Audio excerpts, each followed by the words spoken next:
Hello dear students, આપણે last લેક્ચરમાં oxidation આંકને આધારે ઓક્સિડેશન અને રિડક્શન અર્ધ પ્રક્રિયા નક્કી કરતા શીખ્યા કે જો રાસાયણિક પ્રક્રિયા દરમિયાન જે તે તત્વના પરમાણુના ઓક્સિડેશન આંકમાં વધારો થતો હોય તો તેને ઓક્સિડેશન અર્ધ પ્રક્રિયા કહેવાય, અને જો રાસાયણિક પ્રક્રિયા દરમિયાન જે તે તત્વના પરમાણુના ઓક્સિડેશન આંકમાં ઘટાડો થતો હોય તો તેને રિડક્શન અર્ધ પ્રક્રિયા કહેવાય. અને એના બેઝ પરથી જે રાસાયણિક પ્રક્રિયામાં ઓક્સિડેશન અને રિડક્શન બંને પ્રક્રિયા સાયમલ્ટેનિયસલી એકી સાથે જોવા મળે તો તે પ્રક્રિયાને આપણે રેડોક્સ પ્રક્રિયા કહેવામાં આવે છે.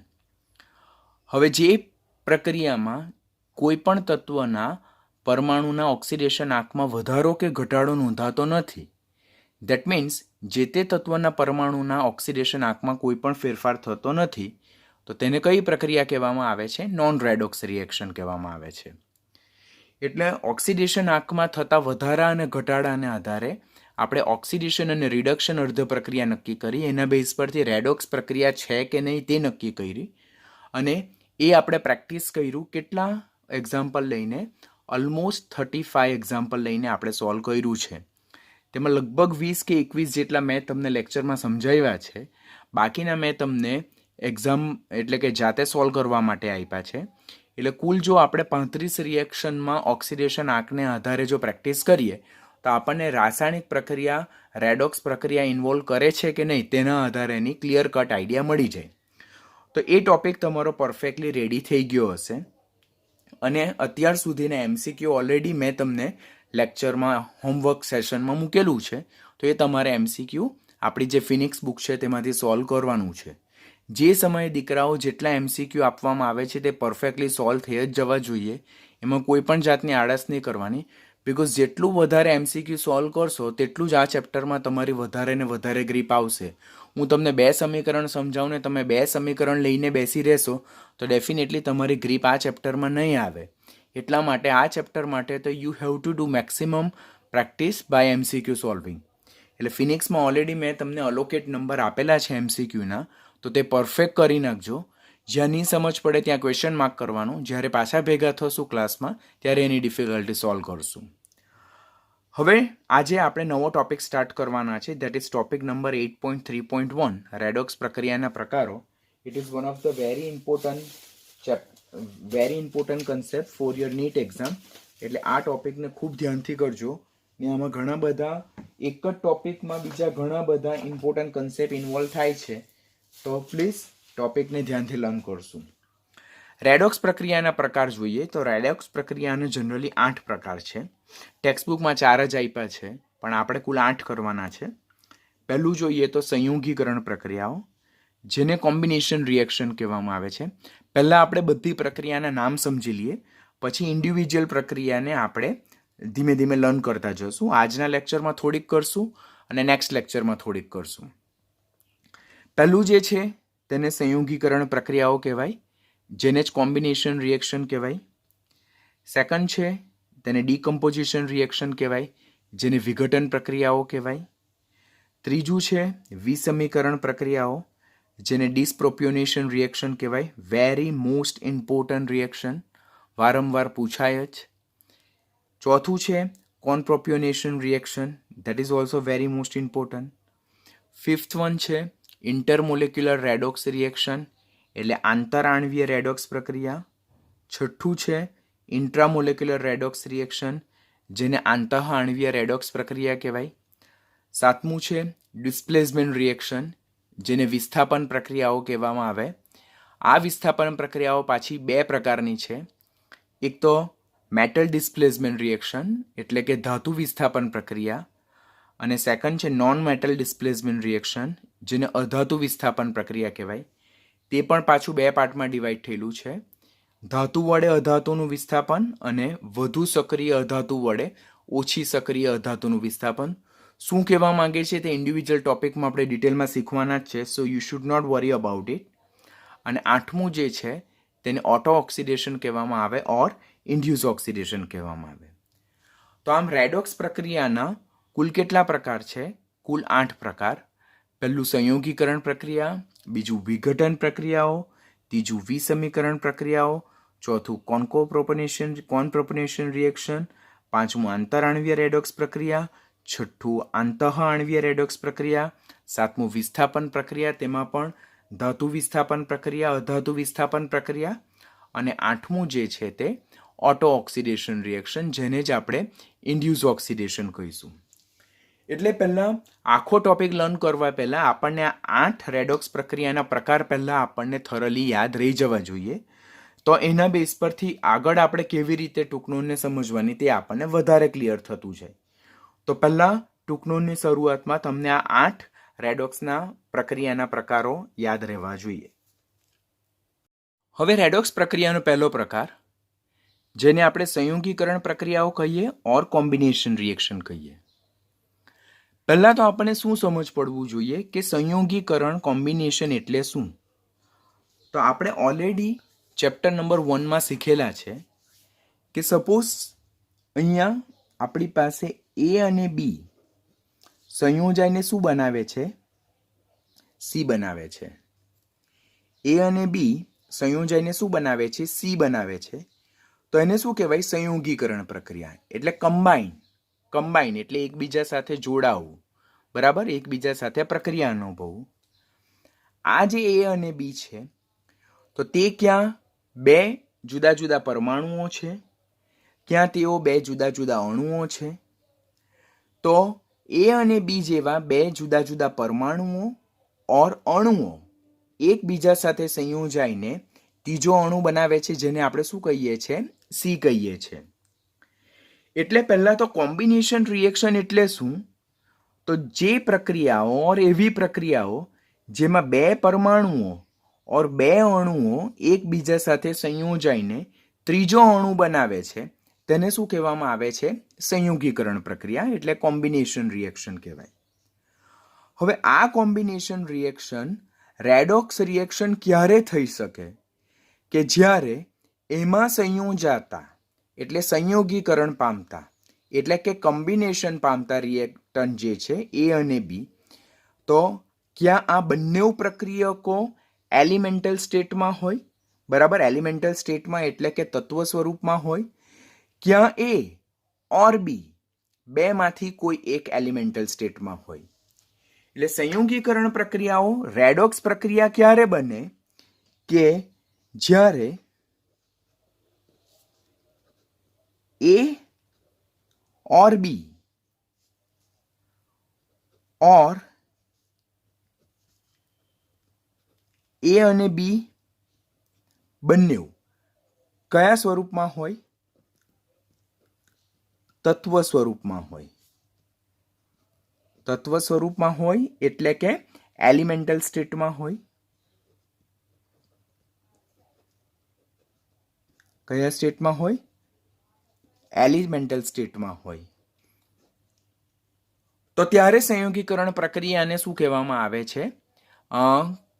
તે પ્રકારની રેડોક્સ પ્રક્રિયા એ સંયોગીકરણ પ્રક્રિયા બને, ઓર ત્યારે સંયોગીકરણ પ્રક્રિયા રેડોક્સ પ્રક્રિયા બની શકે. તો પહેલો કન્સેપ્ટ ક્લિયર શું રાખવાનો? કે કોમ્બિનેશન એટલે શું? જ્યારે બે પરમાણુઓ ઓર બે અણુઓ સંયોજાઈને ત્રીજો અણુ બનાવે સી, તો તેને આપણે સંયોગીકરણ પ્રક્રિયા કહીએ. સંયોગીકરણ પ્રક્રિયા રેડોક્સ પ્રક્રિયા બનવા માટેની શરત શું છે? આ એની કન્ડિશન છે, આ એની શરત છે કે ક્યારે સંયોગીકરણ પ્રક્રિયાઓ રેડોક્સ પ્રક્રિયા બને? કે પ્રક્રિયા પામતા એ અને બી ક્યાં બંને એલિમેન્ટલ સ્ટેટમાં હોય. બંને એલિમેન્ટલ સ્ટેટમાં હોય એટલે કે તત્વ સ્વરૂપમાં હોય. ક્યાં એ ઓર બી એટલે ક્યાં બંને એલિમેન્ટલ સ્ટેટમાં હોવા જોઈએ, તત્વ સ્વરૂપમાં હોવા જોઈએ. ક્યાં બેમાંથી કોઈ પણ એક, આઈધર ધીસ ઓર ધીસ. તો ત્યારે સંયોગીકરણ પ્રક્રિયાઓ એ રેડોક્સ પ્રક્રિયાનું ઉદાહરણ બને છે. બધી જુદી જુદી દહન પ્રક્રિયાઓ જોઈએ તો જેમાં આપણે ઓક્સિજનનો ખાસ ઉપયોગ કરીએ છીએ, જે એલિમેન્ટલ સ્ટેટમાં હોય, તો તે સંયોગીકરણ રેડોક્સ પ્રક્રિયાનું ઉદાહરણ છે. જેમ કે આપણે પહેલું ઉદાહરણ જોઈએ તો કાર્બન. તો carbon solid plus oxygen gas give CO2 gas. હવે આ જે પ્રક્રિયા છે તેમાં જો કાર્બન એલિમેન્ટલ સ્ટેટમાં છે, મુક્ત સ્થિતિમાં છે. ઓક્સિજન પણ કઈ સ્થિતિમાં છે? મુક્ત સ્થિતિમાં છે. બંને અહીંયા સંયોજાતા પ્રક્રિયકો મુક્ત સ્થિતિમાં છે, બરાબર, અને એ લોકો બંને સંયોજાઈને શું બનાવે છે? CO2 બનાવે છે. તો અહીં કાર્બન એન્ડ O2 બંને મુક્ત સ્થિતિમાં છે. વધુમાં જો જોઈએ તો કાર્બન મુક્ત સ્થિતિમાં છે એટલે એનો ઓક્સિડેશન આંક 0, ઓક્સિજન પણ મુક્ત સ્થિતિમાં છે એટલે એનો પણ ઓક્સિડેશન આંક 0, અને અહીંયા જે CO2 જે છે તો તેમાં ઓક્સિજનનો ઓક્સિડેશન આંક -2 અને કાર્બનનો ઓક્સિડેશન આંક +4. તો જોઈએ આપણે તો અહીંયા 0 માંથી +4, 0 માંથી +4, ઓક્સિડેશન આંકમાં શું થયો? વધારો થયો. એટલે કઈ પ્રક્રિયા થઈ? ઓક્સિડેશન પ્રક્રિયા થઈ. પછી અહીંયા ઓક્સિજનનો 0, તો 0 માંથી ઓક્સિજનનો કેટલો? -2, તો ઓક્સિડેશન આંકમાં શું થયો? ઘટાડો થયો. તો એ પ્રક્રિયાને કઈ પ્રક્રિયા કહેવાય? રિડક્શન પ્રક્રિયા કહેવાય. તો આ એક દહન પ્રક્રિયા છે કે જે ઓક્સિજનની હાજરીમાં થાય, કે જેમાં કાર્બન અને ઓક્સિજન બંને એલિમેન્ટલ સ્ટેટમાં છે, જેમાં કાર્બનનું CO2 માં ઓક્સિડેશન થાય અને ઓક્સિજનનું CO2 માં શું થાય છે? રિડક્શન થાય છે. તો આ એક સંયોગીકરણ પ્રક્રિયા છે જેમાં કાર્બન ઓક્સિજન સાથે સંયોજાઈને CO2 બનાવે છે, જેમાં કાર્બન અને ઓક્સિજન બંને જે છે તે કઈ સ્થિતિમાં છે? મુક્ત સ્થિતિમાં જોવા મળે છે, બરાબર, અને તેમાં ઓક્સિડેશન અને રિડક્શન બંને પ્રક્રિયા જોવા મળે. માટે આ સંયોગીકરણ પ્રક્રિયા એ રેડોક્સ પ્રક્રિયાનું ઉદાહરણ છે. આદહન પ્રક્રિયા ઓર સંયોગીકરણ પ્રક્રિયા રેડોક્સ પ્રક્રિયાનું ઉદાહરણ છે. બીજું એક વેલ નોન એક્ઝામ્પલ જોઈએ, મિથેનનું દહન. તો CH4 solid plus 2O2 gas give CO2 gas plus 2H2O liquid. અહીંયા મિથેનનું દહન છે. આ મિથેનનું દહન, આ કાર્બનની દહન પ્રક્રિયા, બરાબર, ઓર કોકનું દહન ઓર કોલસાનું દહન, આ મિથેનની દહન પ્રક્રિયા છે. હવે અહીંયા મિથેનની દહન પ્રક્રિયામાં જોઈએ, પહેલા તો આપણે જોવાનું કે પ્રક્રિયામાં ભાગ લેતા બંને પ્રક્રિયાઓ બેમાંથી કોઈ પણ એક પ્રક્રિયા એલિમેન્ટલ સ્ટેટમાં છે કે નહીં. તો જો ઓક્સિજન છે એલિમેન્ટલ સ્ટેટમાં, તો અહીંયા O2 એ એલિમેન્ટલ સ્ટેટમાં એટલે કે તત્વ સ્વરૂપમાં છે, બરાબર. અહીંયા મુક્ત સ્થિતિમાં પણ લખી શકાય, તત્વ સ્વરૂપમાં પણ લખી શકાય, એલિમેન્ટલ સ્વરૂપમાં પણ લખી શકાય. તો અહીંયા O2 તત્વ સ્વરૂપમાં છે. તો કન્ડિશન પહેલી કે કોમ્બિનેશન રિએક્શન ક્યારે રેડોક્સ પ્રક્રિયા બને?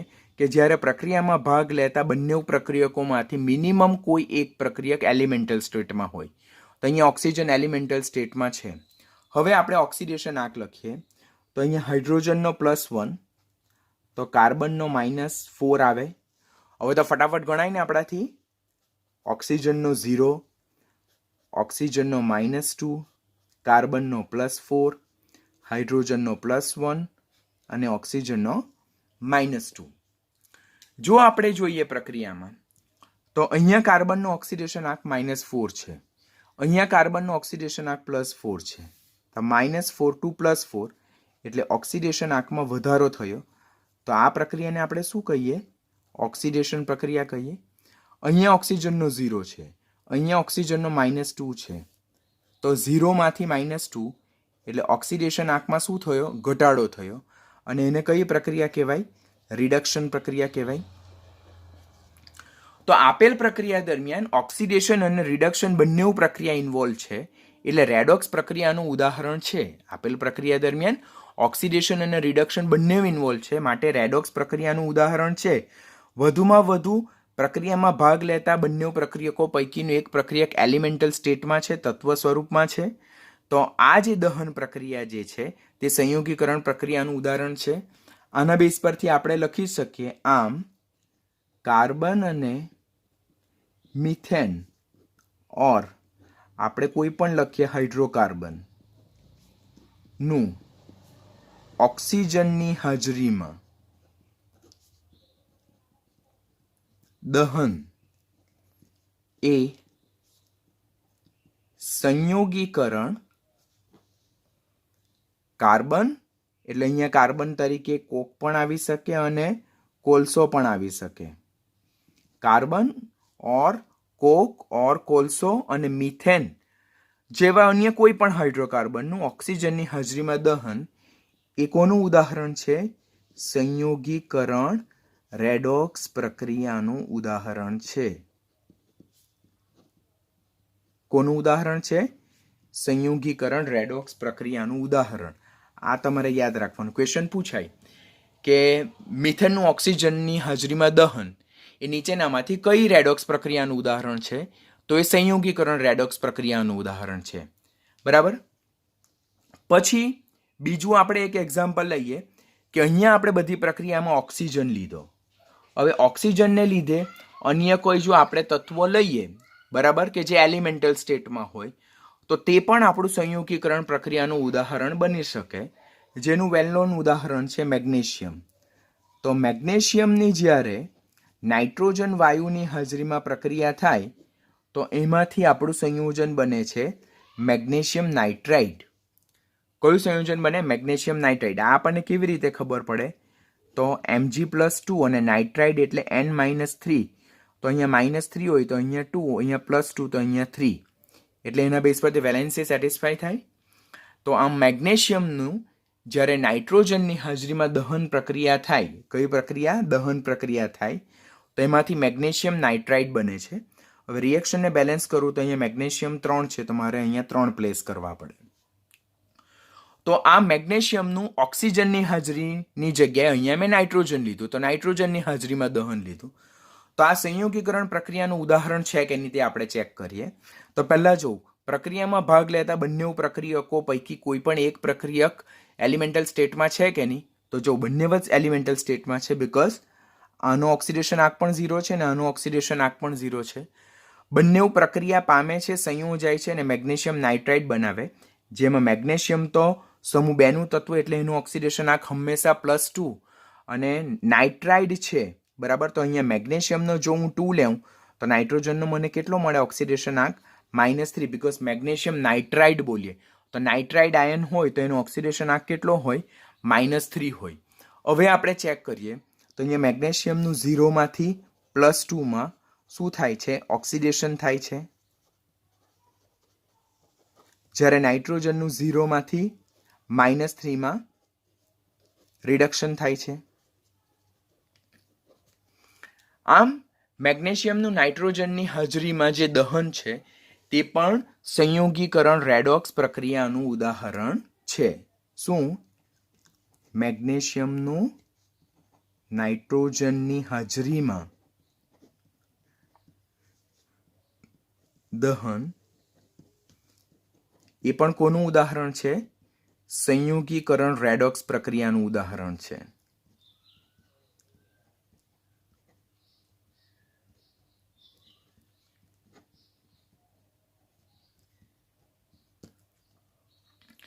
તો આ રીતે આપણે પહેલો ટાઈપ જોયું સંયોગીકરણ રેડોક્સ પ્રક્રિયા. સંયોગીકરણ રેડોક્સ પ્રક્રિયા એટલે શું?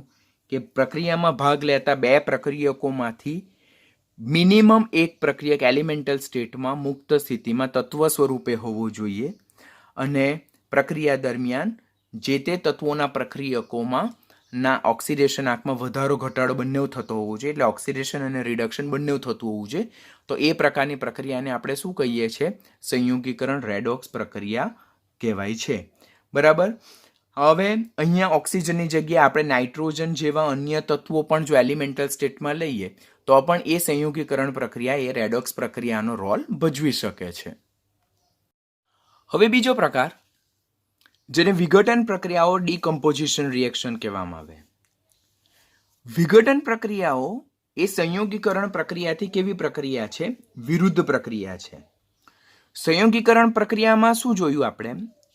કે બે પરમાણુ ઓર બે અણુ સંયોજાઈને એક અણુ બનાવે છે. બરાબર. બે પરમાણુ ઓર અણુઓ સંયોજાઈને સંયોગીકરણ પામીને એક અણુ બનાવે છે. જ્યારે વિઘટન પ્રક્રિયામાં જે અણુ જે છે, બરાબર, એટલે કે સંયોજન જે છે તેનો અણુ તૂટીને બે જુદા જુદા ઘટકોમાં વિભાજિત થાય, એટલે it is opposite to the combination reaction. બરાબર, પહેલો પોઈન્ટ આપણે યાદ રાખવાનું કે વિઘટન પ્રક્રિયા એ સંયોગીકરણથી વિરુદ્ધ પ્રક્રિયા છે.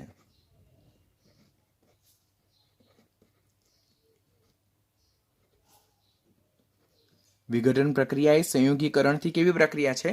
વિરુદ્ધ પ્રક્રિયા છે, જેમાં સંયોજન તૂટીને ધેટ મીન્સ વિઘટન પામીને બે ઓર તેનાથી વધારે જુદા જુદા ઘટકોમાં રૂપાંતર પામે છે. હવે આ પ્રક્રિયા રેડોક્સ પ્રક્રિયા ક્યારે હોઈ શકે? બરાબર, તો વિઘટન પ્રક્રિયા રેડોક્સ પ્રક્રિયા હોવા માટેની શરત, કન્ડિશન જે છે, તો બનતા વિઘટન ઓર બનતા જે ઘટકો જે છે માંથી મિનિમમ કોઈ પણ એક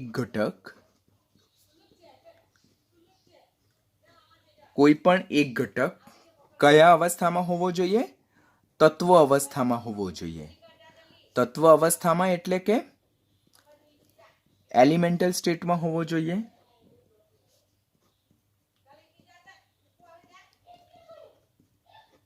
ઓકે, તો વિઘટન પ્રક્રિયા એટલે શું? તો વિઘટન પ્રક્રિયામાં એક સંયોજન તૂટીને જુદા જુદા, જેમ કે ઉદાહરણ તરીકે આપણી પાસે એક સંયોજન સી છે. આ સંયોજન સી છે તે શું પામે છે? ટેમ્પરેચર આપતા વિઘટન પામે અને તેનું રૂપાંતર શેમાં થાય? એ અને બી ઘટકમાં થાય.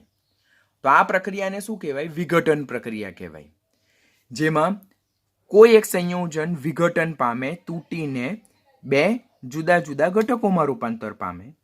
હવે આ વિઘટન પ્રક્રિયા એ રેડોક્સ પ્રક્રિયા હોવા માટેની શરત શું છે?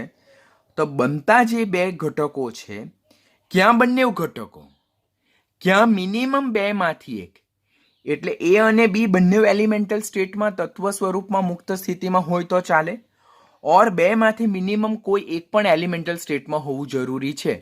તો વિઘટન પ્રક્રિયાઓ જે છે તો તે આપણી કેવી બને? રેડોક્સ પ્રક્રિયાનું ઉદાહરણ બની શકે છે.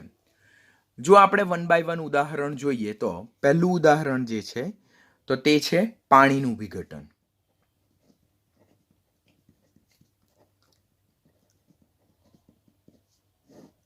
પાણીનું વિઘટન જોઈએ તો પાણીનું વિઘટન ધેટ ઇઝ 2H2O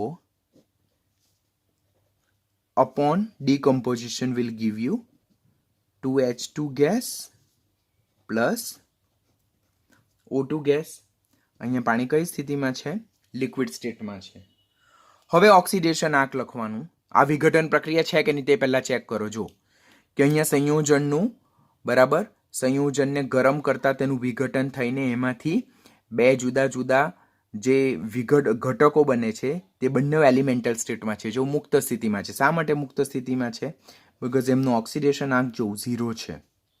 અહીંયા હાઇડ્રોજનનો ઓક્સિડેશન આંક +1 છે, અહીંયા ઓક્સિજનનો ઓક્સિડેશન આંક -2 છે. તો અહીંયા હાઇડ્રોજન +1 માંથી 0માં, શેમાંથી? +1 માંથી 0, એટલે એના ઓક્સિડેશન આંકમાં શું થયો? ઘટાડો થયો, એટલે એનું શું થયું? રિડક્શન થયું. અહીંયા ઓક્સિજનનો -2 માંથી 0, તો -2 માંથી 0, તો એના ઓક્સિડેશન આંકમાં શું થયો? વધારો થયો, એટલે એનું શું થયું? ઓક્સિડેશન થયું. બરાબર છે. તો આમ પાણીનું વિઘટન એ કઈ પ્રક્રિયાનું ઉદાહરણ છે? એ રેડોક્સ વિઘટન પ્રક્રિયાનું ઉદાહરણ છે. પ્રક્રિયા દરમિયાન ઓક્સિડેશન અને રિડક્શન બંને થાય. પ્રક્રિયામાં વિઘટનને અંતે મળતી નીપજમાંથી બંને નીપજ જ જે છે તો તે એલિમેન્ટલ સ્ટેટમાં છે. તો આમ પાણીનું વિઘટન એ રેડોક્સ પ્રક્રિયાનું ઉદાહરણ છે. પાણીનું વિઘટન એ રેડોક્સ પ્રક્રિયાનું ઉદાહરણ છે. પછી બીજું આપણે કોઈ એક સંયોજન લઈ લઈએ તો પોટેશિયમ ક્લોરેટનું વિઘટન, પોટેશિયમ ક્લોરેટનું વિઘટન એ પણ રેડોક્સ પ્રક્રિયાનું ઉદાહરણ છે. કેવી રીતે? તો પોટેશિયમ ક્લોરેટ એટલે કે that is KClO3 which is in a solid state, તેનું આપણે થર્મલ ડિકમ્પોઝિશન ઉષ્મીય વિઘટન કરીએ તો એમાંથી આપણને KCl મળે, બરાબર, પોટેશિયમ ક્લોરાઇડ મળે, અને સાથે સાથે ઓક્સિજન વાયુ છૂટો પડે. ઓક્સિજન વાયુ છૂટો પડે છે, બરાબર. રિએક્શનને જો બેલેન્સ કરીએ તો પછીથી બેલેન્સ કરતાં આપણને આવડી જશે. અત્યારે આપણે યાદ રાખવાનું, અહીંયા 3 દુ 6 તો અહીંયા 3. હવે આ ઉષ્મીય વિઘટન પ્રક્રિયાનું ઉદાહરણ છે because we are providing heat. અહીંયા સંયોજનનું વિઘટન થઈને જે 2 ઘટકો બને છે તેમાંથી એક ઘટક ઓક્સિજન કયા સ્ટેટમાં છે? એ એલિમેન્ટલ સ્ટેટમાં છે. અહીંયા પોટેશિયમ સમૂહ એકનું તત્વ ઓક્સિડેશન આંક હંમેશા +1, ઓક્સિજનનો ઓક્સિડેશન આંક -2. એ પ્રમાણે જોઈએ તો ક્લોરીનનો ઓક્સિડેશન આંક +5 છે. અહીંયા પોટેશિયમ સમૂહ એકનું તત્વ ઓક્સિડેશન આંક +1, અહીંયા ક્લોરીન જે છે તેનું ઓક્સિડેશન આંક -1. તો આ પ્રક્રિયા જોઈએ આપણે તો અહીંયા જો ક્લોરીનનો ઓક્સિડેશન આંક +5 માંથી -1 જાય છે. શેમાંથી? +5 માંથી -1. તો એના ઓક્સિડેશન આંકમાં શું થયો? ઘટાડો થયો. એટલે એનું શું થયું? રિડક્શન થયું. જ્યારે ઓક્સિજન જે છે તેનું ઓક્સિડેશન આંક -2 માંથી 0 તો એના ઓક્સિડેશન આંકમાં શું થયો? વધારો થયો. એનો ઓક્સિડેશન આંકમાં વધારો થયો. તો એ પ્રક્રિયા કઈ થઈ? ઓક્સિડેશન પ્રક્રિયા. આમ પોટેશિયમ ક્લોરેટનું વિઘટન જે છે એ પણ કોનું ઉદાહરણ છે? રેડોક્સ પ્રક્રિયાનું ઉદાહરણ છે. કારણ કે આ પ્રક્રિયા દરમિયાન પણ ઓક્સિડેશન અને રિડક્શન બંને આપણને પ્રક્રિયા સાયમલ્ટેનિયસલી સાથે જોવા મળે છે. પ્રક્રિયાને અંતે મળતી નિપજમાંથી એક નિપજ એલિમેન્ટલ સ્ટેટમાં છે, માટે આ વિઘટન પ્રક્રિયા રેડોક્સ પ્રક્રિયાનું ઉદાહરણ છે. ત્રીજું જો ઉદાહરણ જોઈએ ધેટ ઇઝ સોડિયમ હાઇડ્રાઇડનું ઉષ્મીય વિઘટન. સોડિયમ હાઇડ્રાઇડનું ઉષ્મીય વિઘટન.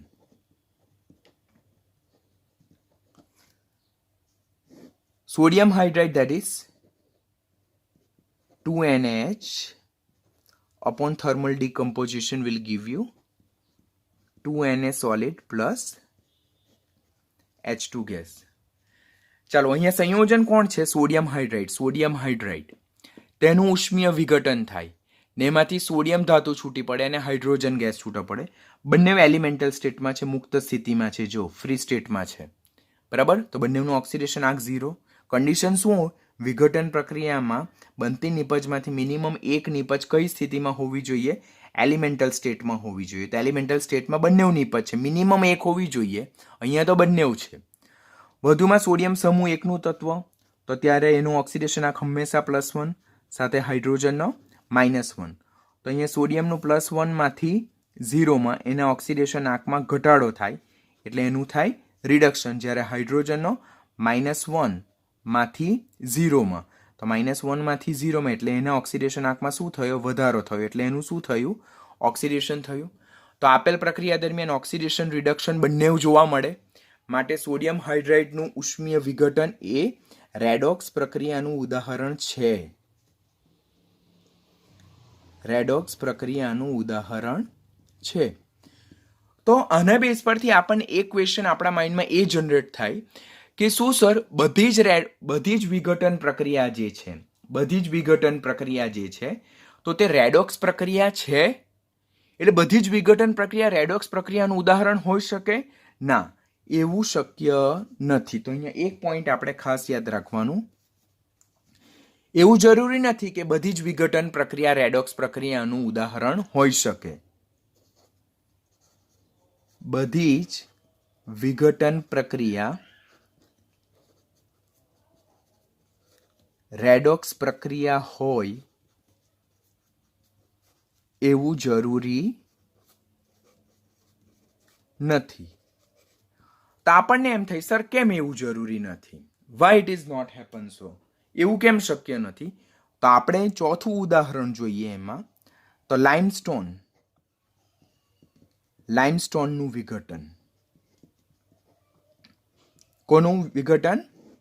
લાઇમસ્ટોનનું વિઘટન. લાઇમસ્ટોન એટલે કેલ્શિયમ કાર્બોનેટ. તો calcium carbonate that is CaCO3 solid ઉષ્મીય વિઘટન પામતા CaO સોલિડ અને CO2 ગેસ બનાવે છે.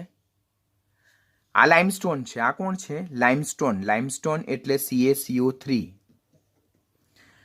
તો આ CaCO3 છે જે સોલિડ સ્ટેટમાં છે, તેનું થર્મલ ડિકમ્પોઝિશન ઉષ્મીય વિઘટન કરીએ તેમાંથી કેલ્શિયમ ઓક્સાઇડ મળે.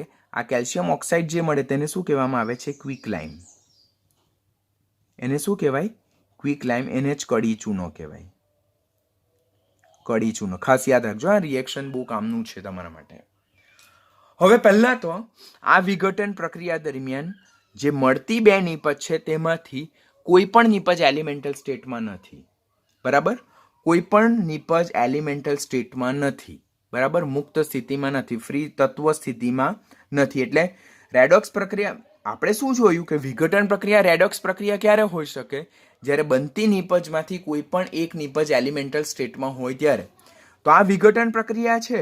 અહીંયા પણ બે નિપજ ઉદ્ભવે છે, પરંતુ બનતી નિપજમાંથી કોઈ પણ નિપજ એલિમેન્ટલ સ્ટેટમાં નથી. માટે આ રેડોક્સ પ્રક્રિયાનું ઉદાહરણ નથી.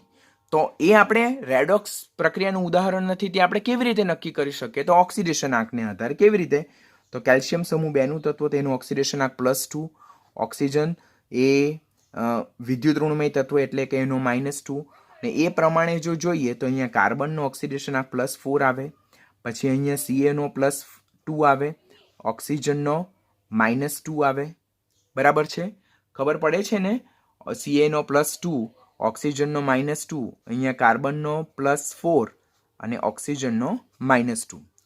હવે જો પ્રક્રિયા સાઈડ લાઇમસ્ટોન કેલ્શિયમ કાર્બોનેટમાં Ca નો +2, તો અહીંયા નિપજ સાઈડ પણ Ca નો +2, કાર્બનનો +4, તો નિપજ સાઈડ CO2 માં પણ કાર્બનનો +4, ઓક્સિજનનો -2, તો નિપજ સાઈડ ઓક્સિજનનો પણ -2.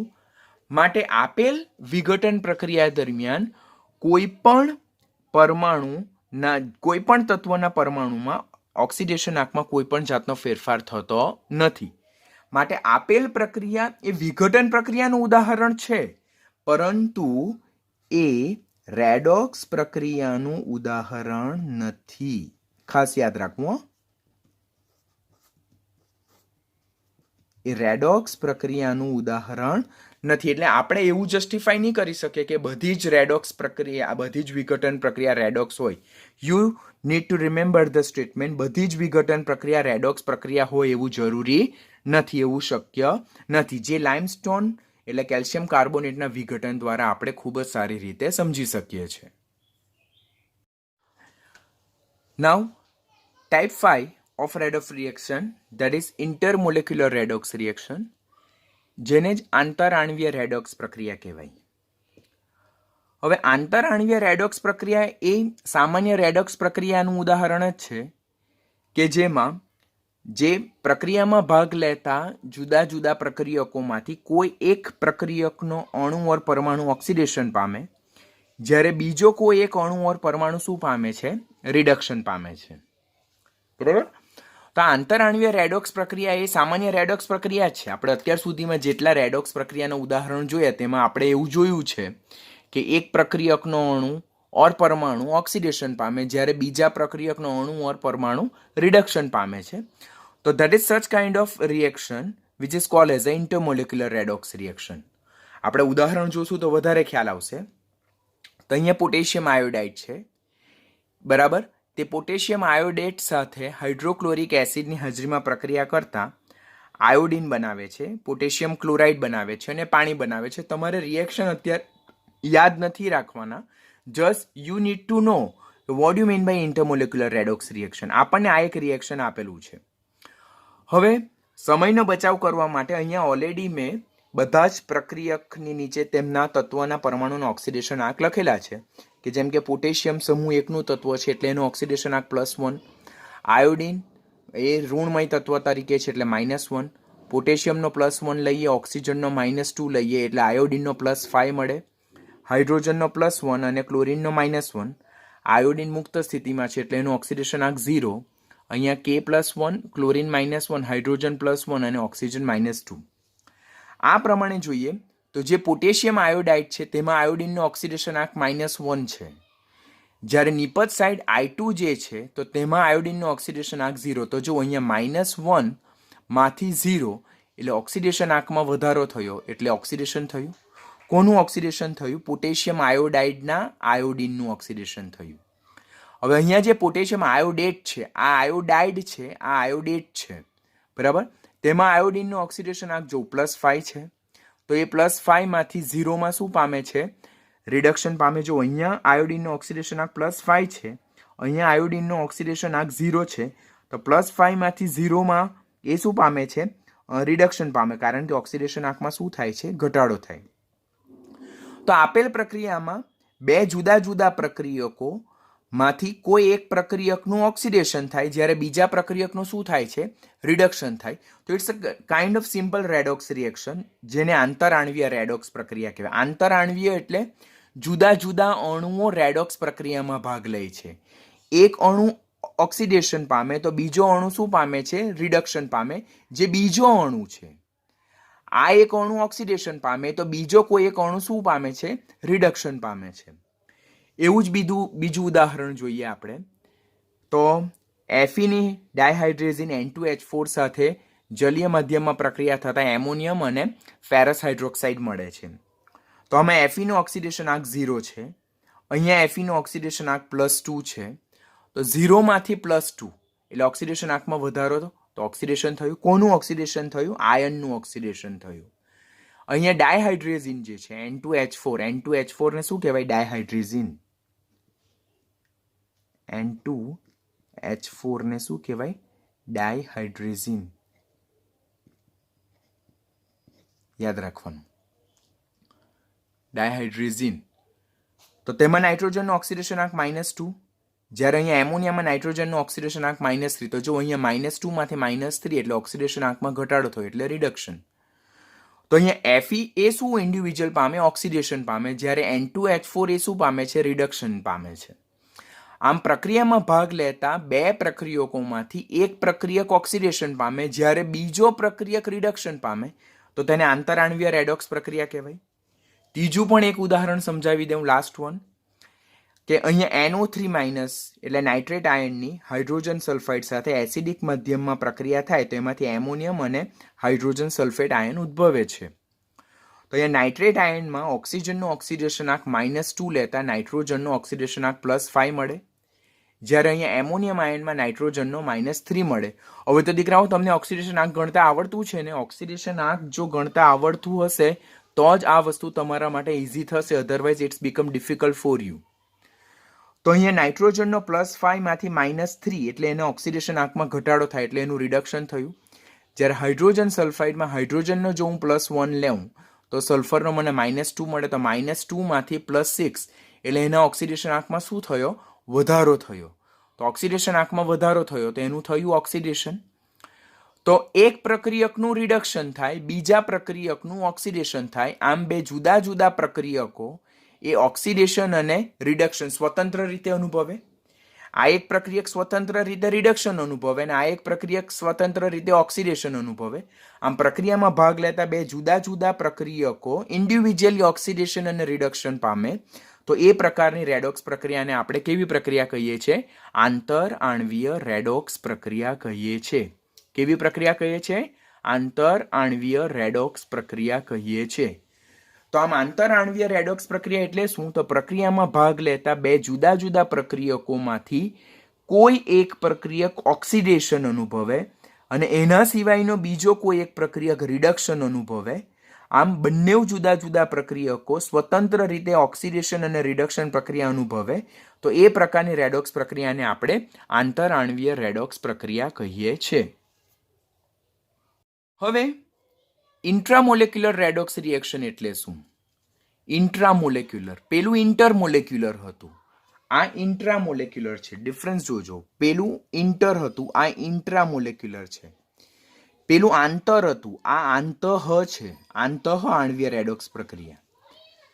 તો ઇન્ટરમોલેક્યુલર રેડોક્સ રિએક્શન ઓર આંતઃ આણવીય રેડોક્સ પ્રક્રિયા એટલે શું? તો આ એવી પ્રકારની રેડોક્સ પ્રક્રિયા છે જેમાં સમાન અણુનો और एक ज अणुनो कोई एक परमाणु ऑक्सीडेशन पामे, ऑक्सीजन नहीं, ऑक्सीडेशन, સમાન અણુ એટલે એક જ અણુનો કોઈ એક પરમાણુ ઓક્સિડેશન પામે જ્યારે બીજો કોઈ એક પરમાણુ રિડક્શન પામે છે. આપણે આંતરઆણવીય રેડોક્સ પ્રક્રિયા જોયું, તેમાં બે જુદા જુદા પ્રક્રિયકોમાંથી કોઈ એક પ્રક્રિયકનો પરમાણુ ઓક્સિડેશન પામે જ્યારે બીજા કોઈ એક પ્રક્રિયકનો પરમાણુ રિડક્શન પામતો હતો. આમ ઓક્સિડેશન અને રિડક્શન પામતા અણુ જુદા જુદા હતા. હવે આ પ્રક્રિયામાં તો એક જ અણુનો એટલે સમાન અણુનો જ એક પરમાણુ ઓક્સિડેશન પામશે અને બીજો પરમાણુ રિડક્શન પામશે. તો એ પ્રકારની રેડોક્સ પ્રક્રિયાને આંતઃઆણવીય રેડોક્સ પ્રક્રિયા કહીએ. આંતરઆણવીય જે અત્યારે આપણે જોઈ ટાઈપ 5 આંતરઆણવીય રેડોક્સ પ્રક્રિયામાં ઓક્સિડેશન અને રિડક્શન પામતા પ્રક્રિયકના અણુ જુદા જુદા હતા, જ્યારે આંતરઆણવીય રેડોક્સ પ્રક્રિયામાં ઓક્સિડેશન અને રિડક્શન પામતો અણુ એક જ છે. એટલે એક જ અણુના સમાન અણુમાંથી કોઈ એક પરમાણુ ઓક્સિડેશન પામે ને કોઈ એક પરમાણુ રિડક્શન પામે. એટલે ઓક્સિડેશન અને રિડક્શન પામતો અણુ એક જ છે, બરાબર. તો તે પ્રકારની રેડોક્સ પ્રક્રિયાને આપણે આંતઃઆણવીય રેડોક્સ પ્રક્રિયા કહીએ. ઉદાહરણ જોઈએ. પહેલું જ પોટેશિયમ ક્લોરેટ. તો પોટેશિયમ ક્લોરેટમાં જો ક્લોરીનનો ઓક્સિડેશન આંક +5 છે. કેવી રીતે? પોટેશિયમ સમૂહ 1 નું તત્વ, બરાબર, એટલે એનું ઓક્સિડેશન આંક +1, ઓક્સિજન -2 લેતા ક્લોરીનનો +5. ઓક્સિડેશન આંક ગણતા આવડે છે તમને હવે.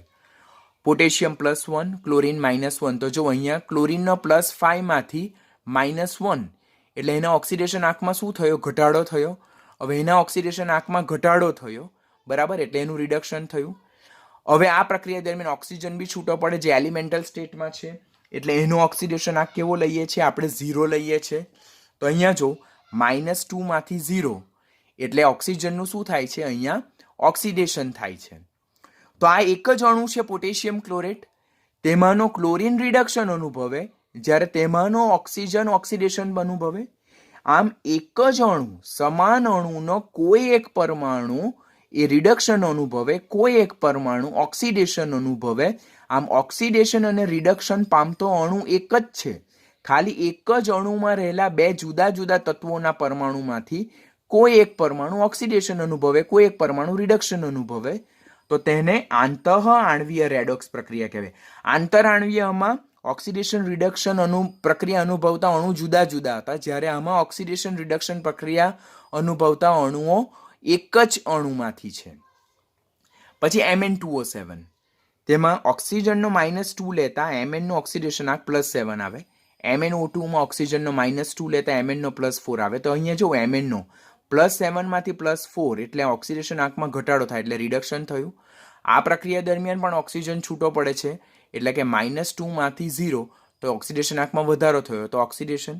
આમ આપેલ પ્રક્રિયા દરમિયાન જે Mn2O7 એક આખો અણુ છે તેમાંનું મેંગેનીઝ રિડક્શન પામે જ્યારે ઓક્સિજન એ ઓક્સિડેશન પામે છે. એટલે એક જ અણુમાં રહેલા બે જુદા જુદા પરમાણુમાંથી કોઈ એક પરમાણુ રિડક્શન અનુભવે, કોઈ એક પરમાણુ ઓક્સિડેશન અનુભવે. તો એ પ્રકારની રેડોક્સ પ્રક્રિયાને આપણે શું કહીએ છીએ? આંતઃઆણવીય રેડોક્સ પ્રક્રિયા. ત્રીજું બી એક ઉદાહરણ સમજાવું. Ammonium nitrite. આ શું છે? Ammonium nitrite. એમોનિયમ નાઇટ્રેટ નહીં, નાઇટ્રાઇટ. નાઇટ્રાઇટ એટલે NO2-1. તેમાં એમોનિયમ આયનમાં રહેલા નાઇટ્રોજનનો ઓક્સિડેશન આંક -3 છે, જ્યારે નાઇટ્રાઇટ આયનમાં રહેલા નાઇટ્રોજનનો ઓક્સિડેશન આંક +3 છે. હાઇડ્રોજનનો +1 લેવાનો અને NO2 નો કેટલો લેવાનો છે આપણે? NO2 માં રહેલા જે નાઇટ્રોજન છે તેનો +3. અહીંયા હાઇડ્રોજનનો +1 લેવાનો, ઓક્સિજનનો -2 લેતા આ એમોનિયમ આયનમાં રહેલા નાઇટ્રોજનનો -3 મળે અને નાઇટ્રાઇટ આયનમાં રહેલા નાઇટ્રોજનનો કેટલો મળે? +3 મળે. કેવી રીતે? તો તમને ખબર છે ને કે સપોઝ આપણી પાસે આ એમોનિયમ નાઇટ્રાઇટ છે, તો આ +1 છે અને આ -1 છે. તો આપણે આનું ઓક્સિડેશન આંક ગણવો છે. તો નાઇટ્રોજન +4H + NO2 આયન = 0. હવે નાઇટ્રોજન +4, હાઇડ્રોજનનો +1 લઈએ, આનો -1 લઈએ, = 0. તો N +3 = 0. તો N will be -3. તો જો આ N નો -3 મળ્યો એવી જ રીતે આપણે NO2 માઇનસનો ગણવો છે તો NH4 પ્લસ અને NO2 માઇનસ તેમાં આ નાઇટ્રોજનનો ગણવો છે આપણે, બરાબર. તો આ આખાનો +1 લેવાનો, તો આ NH4 પ્લસ આ nitrogen plus 2 oxygen equal to 0. તો આ એમોનિયમ આયન છે તેનું આપણે +1 લઈએ, પ્લસ નાઇટ્રોજન પ્લસ ઓક્સિજનનો -2 ઇક્વલ ટુ 0. તો N-3 ઇઝ ઇક્વલ ટુ 0. તો N વિલ બી +3. તો આ પ્રમાણે આ નાઇટ્રોજનનો કેટલો આવશે? +3 આવશે, બરાબર. અહીંયાથી આ કાઉન્સને આપણે કાઢી નાખવાનું કોઈ જરૂરિયાત નથી. તો આમ એમોનિયમ નાઇટ્રાઇટમાં આ નાઇટ્રોજનનો -3 મળે, આ નાઇટ્રોજનનો +3 મળે, નિપજ સાઈડ N2 અને H2O મળે. અહીંયા હાઇડ્રોજન અને ઓક્સિજનના ઓક્સિડેશન આંકમાં કોઈ ફેરફાર નથી થતો, પરંતુ એમોનિયમ આયનના નાઇટ્રોજનનું ઓક્સિડેશન આંક -3 માંથી 0 થાય એટલે એનું ઓક્સિડેશન થાય, જ્યારે નાઇટ્રાઇટ આયનમાં નાઇટ્રોજન જે છે તેનો +3 માંથી 0 એટલે એનું રિડક્શન થાય. આમ એક જ અણુમાં રહેલા બે જુદા જુદા પરમાણુઓ જે છે, બરાબર, તો તેમનું ઓક્સિડેશન અને રિડક્શન બંને થાય છે. માટે એક જ અણુમાં રહેલા બે પરમાણુ ઓક્સિડેશન રિડક્શન પ્રક્રિયા અનુભવે તો તેને શું કહેવાય? આંતઃઆણવીય રેડોક્સ પ્રક્રિયા કહેવાય. તમને ખ્યાલ આવે છે ને? આંતરાણવીય અને આંતઃઆણવીય રેડોક્સ પ્રક્રિયા તમને આઈડેન્ટિફાઈ કરતા આવડવું છે. તમને આ કોઈ સમીકરણ યાદ નથી રાખવાના દીકરાઓ. ખાલી તમને એ લોકો સમીકરણ આપે, 4 સમીકરણ આપે ને તેમાંથી તમને એમ પૂછે નીચેનામાંથી કયું સંયોગીકરણ રેડોક્સ પ્રક્રિયાનું ઉદાહરણ છે, નીચેનામાંથી કયું વિઘટન રેડોક્સ પ્રક્રિયાનું ઉદાહરણ છે, નીચેનામાંથી કયું આંતરાણવીય રેડોક્સ પ્રક્રિયાનું ઉદાહરણ છે, નીચેનામાંથી કયું આંતઃઆણવીય રેડોક્સ પ્રક્રિયાનું ઉદાહરણ છે. તો આવડવું છે. તો આંતરાણવીય અને આંતઃઆણવીય બેનો બેઝિક ડિફરન્સ શું ખબર છે આપણને? તો આંતઃઆણવીય છે તેમાં એક જ પ્રક્રિયક, આંતઃઆણવીય જે છે, જો આંતઃઆણવીય તેમાં એક જ અણુના બે જુદા જુદા પરમાણુ, એટલે સમાન અણુના બે જુદા જુદા પરમાણુ ઓક્સિડેશન અને રિડક્શન પ્રક્રિયા અનુભવે તો તેને આપણે આંતઃઆણવીય રેડોક્સ પ્રક્રિયા કહીએ. જ્યારે આંતરાણવીયમાં ઓક્સિડેશન અને રિડક્શન પ્રક્રિયા અનુભવતા બંને અણુઓ કેવા કેવા છે? જુદા જુદા છે. તો બંનેનો બેઝિક ડિફરન્સ શું છે? આંતરાણવીયમાં ઓક્સિડેશન રિડક્શન પ્રક્રિયા અનુભવતા અણુઓ સ્વતંત્ર છે, એકબીજાથી જુદા જુદા છે. They are differ from each other, બરાબર. જ્યારે આંતઃઆણવીયમાં ઓક્સિડેશન અને રિડક્શન પ્રક્રિયા અનુભવતો અણુ એક જ છે. એક જ અણુના બે જુદા જુદા પરમાણુ ઓક્સિડેશન અને રિડક્શન પ્રક્રિયા અનુભવે તો તેને શું કહેવામાં આવે છે? આંતઃઆણવીય રેડોક્સ પ્રક્રિયા કહેવામાં આવે છે. તો આજના લેક્ચરમાં આપણે કઈ કઈ પ્રક્રિયા શીખ્યા છે? તો સંયોગીકરણ પ્રક્રિયા શીખ્યા છે, વિઘટન પ્રક્રિયા શીખ્યા છે, આંતઃઆણવીય રેડોક્સ પ્રક્રિયા શીખ્યા અને આંતરાણવીય રેડોક્સ પ્રક્રિયા. નેક્સ્ટ લેક્ચરમાં આપણે વિસમીકરણ પ્રક્રિયા અને વિસ્થાપન પ્રક્રિયાઓ 1 by 1 જોઈશું. તો લેક્ચરમાં જેટલું દીકરાઓ તમને કન્ટેન્ટ કરાવવામાં આવે તેટલું તમે પરફેક્ટ કરતા જજો, બરાબર. ની સમજ પડે ત્યાં પોઈન્ટ કરતા જવાનું અને જ્યારે ભેગા થશું ત્યારે પૂછતા જવાનું, તો આપણે ડિફિકલ્ટી સોલ્વ કરી નાખશું.